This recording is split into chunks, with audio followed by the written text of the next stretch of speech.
Chapter 7. What happened at the front door? "Now, slave, how long am I to wait for my chariot?" thundered the witch. Uncle Andrew cowered away from her. Now that she was really present, all the silly thoughts he had while looking at himself in the glass were oozing out of him. But Aunt Letty at once got up from her knees and came over to the centre of the room. "And who is this young person, Andrew, may I ask?" said Aunt Letty in icy tones. Distinguished foreigner, a very important person," he stammered. "Rubbish," said Aunt Letty, and then, turning to the witch, "Get out of my house this very moment, you shameless hussy, or I'll send for the police." She thought the witch must be someone out of a circus, and she did not approve of bare arms. "What woman is this?" said Jadis. "Down on your knees, minion, before I blast you." "No strong language in this house, if you please, young woman," said Aunt Letty. Instantly, as it seemed to Uncle Andrew, the Queen towered up to an even greater height. Fire flashed from her eyes. She flung out her arms with the same gesture and the same horrible-sounding words that had lately turned the palace gates of Charn to dust. But nothing happened except that Aunt Letty, thinking that those horrible words were meant to be ordinary English, said, "I thought as much. This woman is drunk. Drunk! She can't even speak clearly." It must have been a terrible moment for the witch when she suddenly realized that her power of turning people into dust, which had been quite real in her own world, was not going to work in ours. But she did not lose a nerve even for a second. Without wasting a thought on her disappointment, she lunged forwards, caught Uncle Letty round the neck and knees, raised her above her head as if she had been no heavier than a doll, and threw her across the room. While Aunt Letty was still hurtling through the air, the housemaid, who was having a beautifully exciting morning, put her head in the door and said, "If you please, sir, the Ansoms come." "Lead on, slave," said the witch to Uncle Andrew. He began muttering something about regrettable violence, must really protest. But at a single glance from Jadis, he became speechless. She drove him out the room and out of the house, and Digory came running down the stairs just in time to see the front door close behind them. "Jiminy," he said, "she's loose in London, and with Uncle Andrew. I wonder what on earth is going to happen now." "Oh, Master Digory," said the housemaid, who was really having a wonderful day, "I think Miss Ketterly's hurt herself somehow." So they both rushed into the drawing-room to find out what had happened. If Aunt Letty had fallen on bare boards, or even on the carpet, I suppose all her bones would have been broken, but by great good luck she had fallen on the mattress. Aunt Letty was a very tough old lady. Aunts often were in those days. After she had had some sal volatile and sat still for a few minutes, she said there was nothing the matter with her except for a few bruises. Very soon she was taking charge of the situation. "Sarah," she said to the housemaid, who had never had such a day before, "go round the police station at once and tell them there is a dangerous lunatic at large. I will take Mrs. Kirk's lunch up myself." Mrs. Kirk was, of course, Digory's mother. When Mother's lunch had been seen to, Digory and Aunt Letty had their own.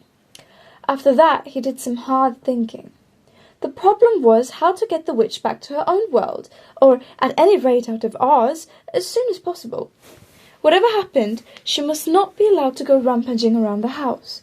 Mother must not see her. And, if possible, she must not be allowed to go rampaging about London either.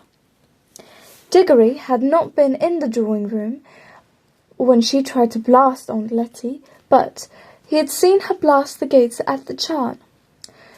So he knew her terrible powers, and did not know that she lost any of them by coming into our world. And he knew she meant to conquer our world. At the present moment, as far as he could see, she might be blasting Buckingham Palace, or the Houses of Parliament. And it was almost certain that quite a number of policemen had by now been reduced to little heaps of dust. And there didn't seem to be anything he could do about that. But the rings seemed to work like magnets, thought Digory. If I can only touch her, and then slip on my yellow, we shall both go into the wood between the worlds. I wonder, will she go all faint again there? Was that something the place does to her, or was it only the shock of being pulled out of her own world? But I suppose I'll have to risk that. And how am I to find the beast? I don't suppose Aunt Letty would let me go out, not unless I said where I was going, and I haven't got more than a 2p. I'd need any amount of money for buses and trams if I went looking all over London. Anyway, I haven't the faintest idea where to look. I wonder if Uncle Andrew is still with her. It seemed, in the end of that, the only thing he could do was to wait and hope that Uncle Andrew and the witch would come back. If they did, he must rush out and get a hold of the witch and put on his yellow ring before she had a chance to get into the house. This meant that he must watch the front door like a cat watching a mouse's hole. He dared not leave his post for a moment, so he went into the dining room and glued his face, as they say, to the window. It was a bow window from which you could see the steps up to the front door and see up and down the street, so that no one could reach the front door without your knowing. I wonder what Polly's doing, thought Digory. He wondered about this a good deal as the first slow half-hour ticked on. But you need not wonder, for I am going to tell you. She had got home late for her dinner, with her shoes and stockings very wet. And when they asked her where she had been and what on earth she had been doing, she said she had been out with Digory Kirk. On the further questioning, she said she had got her feet wet in a pool of water, and that the pool was in a wood. Asked where the wood was, she said she didn't know. Asked if it was in one of the parks, she said, truthfully enough, that she supposed it might be a sort of a park. From all of this, Polly's mother had got the idea that Polly had gone off, without telling anyone, to some part of London she didn't know, and gone into a strange park and amused herself jumping into puddles. As a result, she was told that she had been very naughty indeed, and that she wouldn't be allowed to play with that Kirk boy any more if anything of the sort ever happened again. Then she was given dinner with all the nice parts left out, and sent to bed for 2 solid hours. It was a thing that happened to one quite often in those days. So, while Digory was staring out of the dining-room window, Polly was lying in bed, and both were thinking how terribly slowly the time could go. I think, myself, I would rather have been in Polly's position. She had only to wait for the end of her 2 hours. But every few minutes Digory would hear a cab, or a baker's van, or a butcher's boy coming round the corner and think, "Here she comes," and then find it wasn't. And in between these false alarms, for what seemed hours and hours, the clock ticked on, and one big fly, high up and far out of reach, buzzed against the window. It was one of those houses that get very quiet and dull in the afternoon, and always seem to smell of mutton. During his long watching and waiting, one small thing happened, which I shall have to mention because something important came of it later on. A lady called with some grapes for Digory's mother, and as the dining-room door was open, Digory couldn't help overhearing Aunt Letty and the lady as they talked in the halls. "Oh, what lovely grapes!" came Aunt Letty's voice. "I'm sure if anything could do her good, these would. But poor dear little Mabel, I'm afraid it would need fruit from the land of youth to help her now. Nothing in this world will do much." Then they both lowered their voices and said a lot more than he could not hear. If he had heard that bit about the Land of Youth a few days ago, he would have thought Aunt Letty was just talking without meaning anything in particular, the way grown-ups do, and it wouldn't have interested him. He almost thought so now, but suddenly it flashed upon his mind that he now knew, even if Aunt Letty didn't, that there really were other worlds, and that he himself had been in one of them. At that rate there might be a real Land of Youth somewhere. There might be almost anything. There might be fruit in some other world that really would cure his mother. And oh, well, you know how it feels when you begin hoping for something that you want desperately badly. You almost fight against the hope because it is too good to be true. You've been disappointed so often before. That's how Digory felt. But it was no good trying to throttle this hope. It might, really might just be true. So many odd things had happened already, and he had the magic rings. There must be worlds he could get to through every pool in the wood. He could hunt through them all, and then Mother well again. Everything right again. He forgot all about watching for the witch. His hand was already going into the pocket where he kept the yellow ring, when, all at once, he heard the sound of galloping. "Hello, what's that?" thought Digory. "Fire engine? I wonder what house is on fire. Great Scott, it's coming here. Why, it's her!" I needn't tell you who he meant by her. First came the hansom. There was no one in the driver's seat. On the roof, not sitting but standing on the roof, swaying with superb balance as it came at full speed round the corner, with one wheel in the air, was Jadis, the Queen of Queens, and the terror of Charn. Her teeth were bared, her eyes shone like fire, and her long hair streamed out behind her like a comet's tail. She was flogging the horse without mercy. Its nostrils were wide and red, and its sides were spotted with foam. It galloped madly up to the front door, missing the lamp-post by an inch, and then reared up on its hind legs. The hansom crashed into the lamp-post and shattered into several pieces. The witch, with a magnificent jump, had sprung clear just in time and landed on the horse's back. She settled herself astride and leaned forwards, whispering things in its ear. They must have been things meant not to quiet it, but to madden it. It was on its hind legs again, in a moment, and its neigh was like a scream. It was all hoofs and teeth and tossing mane. Only a splendid rider could have stayed on its back. Before Digory had recovered his breath, a good many other things began to happen. A second hansom dashed up close behind the first. Out of it there jumped a fat man in a frock-coat and a policeman. Then came a third hansom with 2 more policemen in it.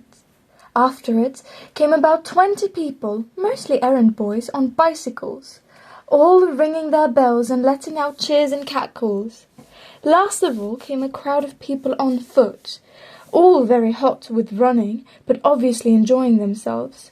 Windows shot up in all the houses of that street, and a housemaid or a butler appeared at every front door. They wanted to see the fun.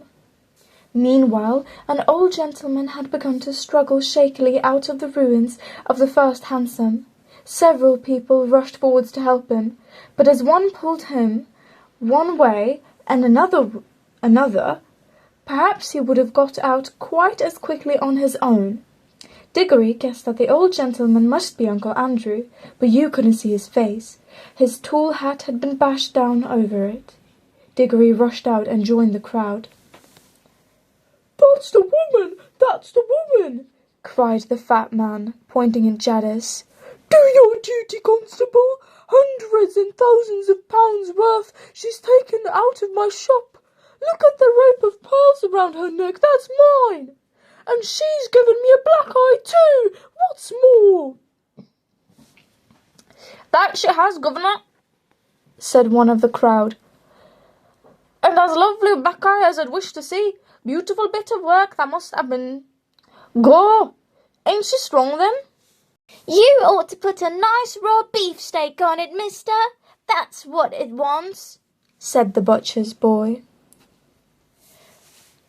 "Now then," said the most important of the policemen, "what's all this, eh?" "I tell you began the fat man, when someone else called out, "Don't let the old cove in the cab get away. He put her up to it." The old gentleman, who was certainly Uncle Andrew, had just succeeded in standing up and was rubbing his bruises. "Now then," said the policeman, turning to him, "what's all this?" "Wumpfly, pumpfly, shumph," came Uncle Andrew's voice from inside the hat. "None of that now," said the policeman sternly.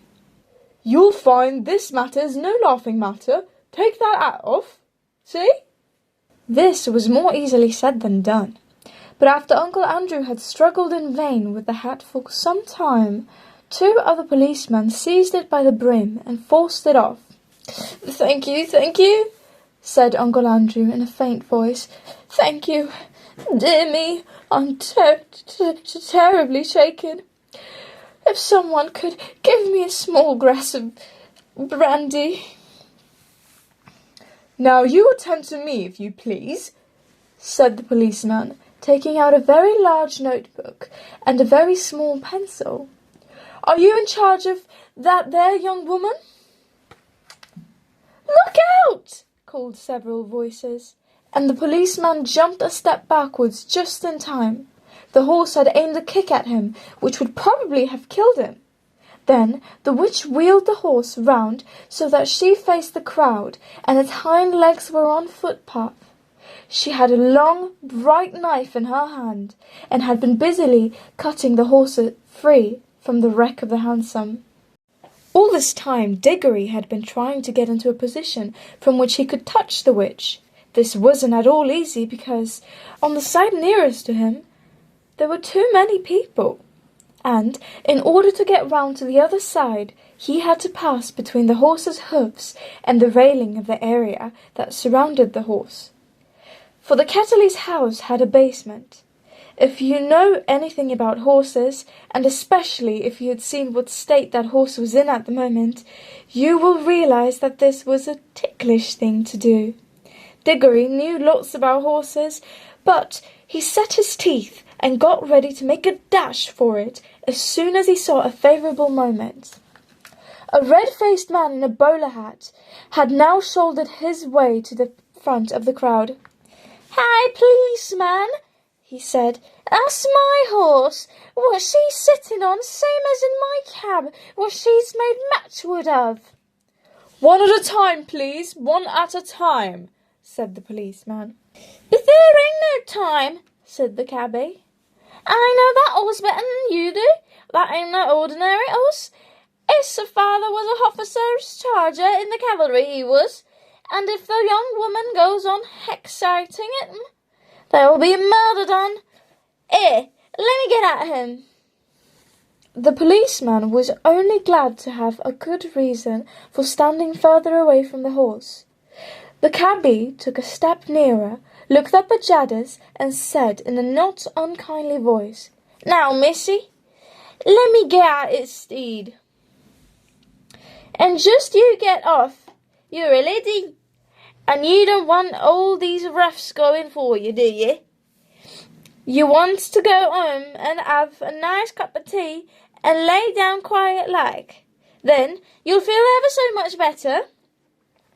At the same time he stretched out his hand towards the horse's head, with the words, "Steady, Strawberry, old boy, steady now." Then, for the first time, the witch spoke. "Dog!" came her cold, clear voice, ringing louder above all the other noises. "Dog, unhand our royal charger! We are the Empress Jadis!"